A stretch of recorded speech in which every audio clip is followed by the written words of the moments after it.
Gang is sexy. I bet everybody's been wondering what am I doing because I haven't posted anything I think in 2 weeks. So some of you know I went through a little slump here where I just didn't feel like playing really at anything. I've got a game set up on my small desk over here that's been staring at me for 2 weeks or a week and a half, and I haven't even played. I think I played like one or two movements, not even a full turn. And then I set this up and I set it up. It took me about 3 nights to get this set up. And this is Barbarossa, Army Group Center. Now, this is the original version. I have 2 copies of the new version, but for some reason I'd rather play this. Probably because I haven't dug into the new rules yet for the Barbarossa series. So we are playing the campaign, which in the older series, it's scenario number 7. All right. And it's Army Group Center.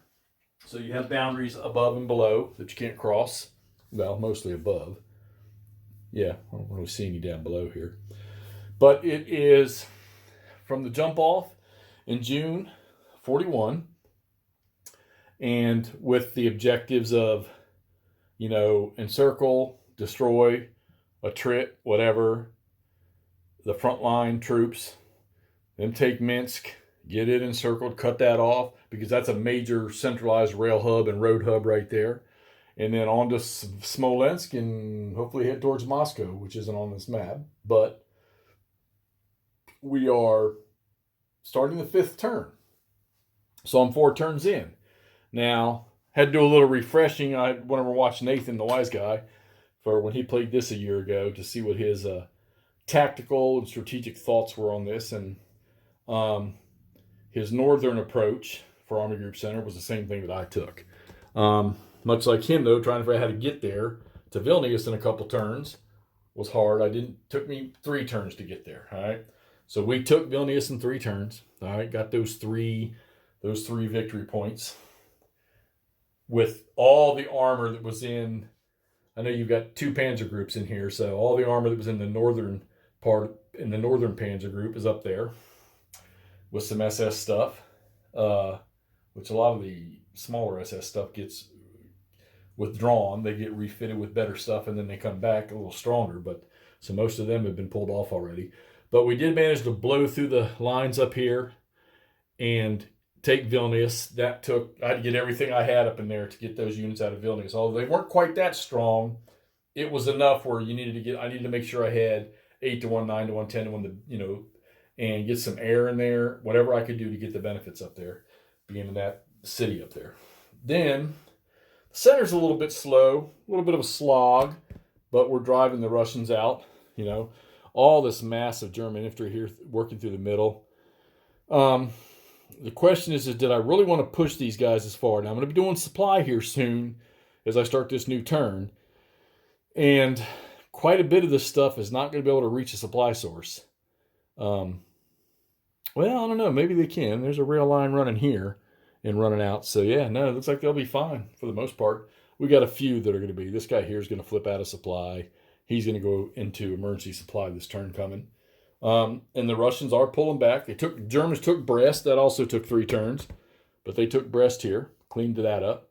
I notice I don't really, even with my mass box of counters, I still don't have enough of these darn fortified line destroyed counters to mark all this. So I'm marking the groups of them to let me know that I've sat there and destroyed them. That's a pain too. Fortifications or fortified lines and strong points having to sit there through an engineering phase. Hopefully you've got a unit that can move in there and then sit there through the engineering phase and destroy that stuff. So, the Russians don't get really, there's reinforcements come on. Actually, they get quite a bit. They get full lines of reinforcements pretty much on the reinforcement cards over there. And the Germans get a few. I think they had a SS division and a Panzer division that got added in on Gintern 2 or something like that. And they're already on the map. But then the Germans don't. They get a whole bunch of air coming up, I think, on Gintern 7 and a couple of infantry units. But outside of that, there's really not a boatload of stuff over there other than their pool group stuff that they can pull, which I believe is going to start up here soon. So the Panzer Group in the front, in the north, has done its job. Now it needs to start moving to get around Minsk. But the Russians are flooding everything they possibly can up in here. Now, granted, They're spread out. They're not very strong. The Panzers can overrun a lot of them. So it's pretty much, you're plugging holes with whatever you got, whatever can reach the hole to plug it. And whether or not the Germans take advantage of it, well, they bring their supply trucks along with them. You don't have to worry about supply with them because they can burn those supply trucks. Now, granted, they did use a few of them last time, and they're going to have to be moving a bunch more forward this time. In the south, the Panzer Group in the south broke out good. They bypassed Brest. And started breaking up these two highways here headed towards Minsk. And then, because I had focused most of the supply in the north, didn't have as much as I needed down here. And then they got spread out. So they need this infantry. They need all this infantry to catch up because they're not going to make as much forward momentum right now or progress right now as we'd like them to.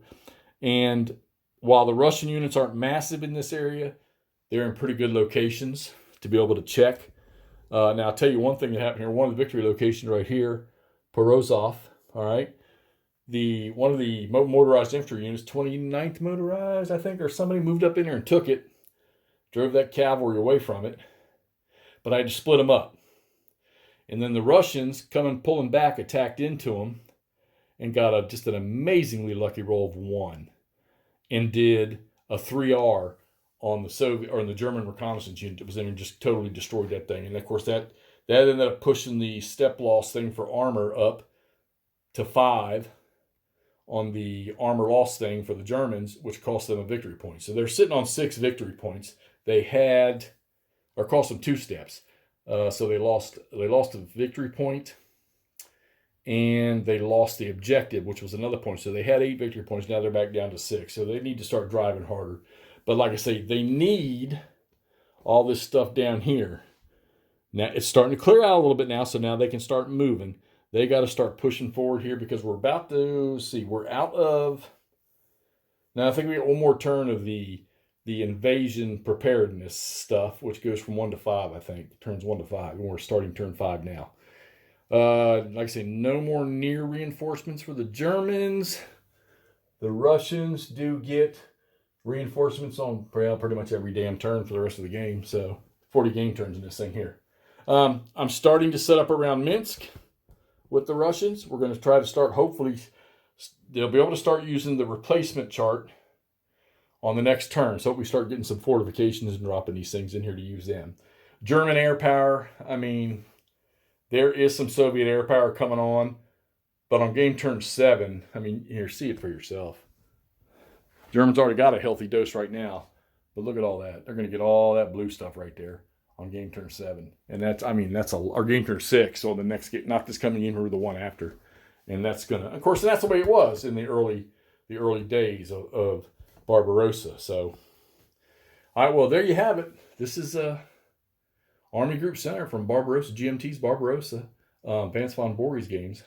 Love these things. They still edge OCS for me. I think it's just because of the way the maps look, and I like the way the counters look. So, thought we'd get this thing out and let's dig into something deep. So, let me get this posted. Let y'all see how we're progressing here on the East Front in June of 41. We're starting July of 41 now. All right, talk to y'all soon.